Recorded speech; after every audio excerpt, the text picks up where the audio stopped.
জয় শ্রীরাম বন্ধুরা, আজকে আরেকটা ভিডিও নিয়ে আসলাম। ভিডিওটা দেখে আপনারা মন খুশিতে ভরে যাবে, কেননা চটিচাটাদের রাত্রে ঘুম আসবে না বন্ধুরা। আর যেটা চেয়েছিলাম সেটাই হতে চলছে, কেননা 26-এর নির্বাচন, তৃণমূলের বিসর্জন চেয়েছিলাম আমরা সবাই। সনাতনী ভাই বন্ধুদেরকে আমি রিকোয়েস্ট করে বলছি, ভিডিওটা প্রচুর শেয়ার করবেন।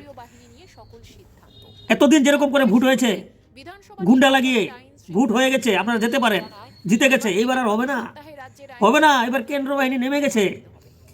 আরেকবার সবাই আপনারা বন্ধুরা ধন্যবাদ জানাবেন। কাকে জানাবেন? নির্বাচন কমিশনকে ধন্যবাদ। আমাদের তরফ থেকে, আমার ফলোয়ার্সের তরফ থেকে ধন্যবাদ। প্রচুর শেয়ার করবেন ভিডিওটা।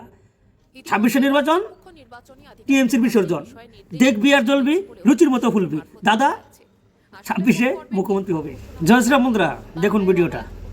বাংলার ভোটে কড়া পাহারা দেবে কেন্দ্রীয় বাহিনী, বৈঠক করে সবটা জানিয়ে দিল জাতীয় নির্বাচন কমিশন।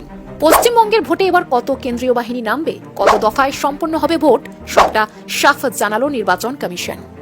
ভোট পুজো শুরু হলো বলে, কিন্তু তার আগেই কড়া নির্দেশ জারি করল নির্বাচন কমিশন। সেই সঙ্গে স্পষ্ট জানিয়ে দেওয়া হলো কেন্দ্রীয় বাহিনী নিয়ে সকল সিদ্ধান্ত।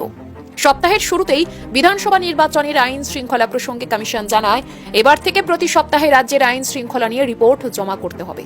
এমনকি জেলাভিত্তিক রিপোর্টও প্রতি সপ্তাহে জমা করতে হবে জাতীয় নির্বাচন কমিশনের কাছে। আর এই রিপোর্ট যাচাই করেই বাছাই হবে স্পর্শকাতর বুথের সংখ্যা। ইতিমধ্যেই রাজ্যের মুখ্য নির্বাচনী আধিকারিকের কাছে এই বিষয়ে নির্দেশ পৌঁছে গিয়েছে বলেও সূত্র মারফত জানা যাচ্ছে। আসলে ভোট পর্বের দিনক্ষণ ঘোষণা হওয়ার আগেই বাংলায় অবাধ ও শান্তিপূর্ণ ভোট করানোর সকল প্রস্তুতি নিতে শুরু করে দিয়েছে জাতীয় নির্বাচন কমিশন। সূত্রের খবর, রাজ্যের যা যা ঘটনা ঘটবে সেই সংক্রান্ত সকল রিপোর্ট জেলা শাসককে রাজ্যের মুখ্য নির্বাচনী আধিকারিকের কাছে পাঠাতে হবে।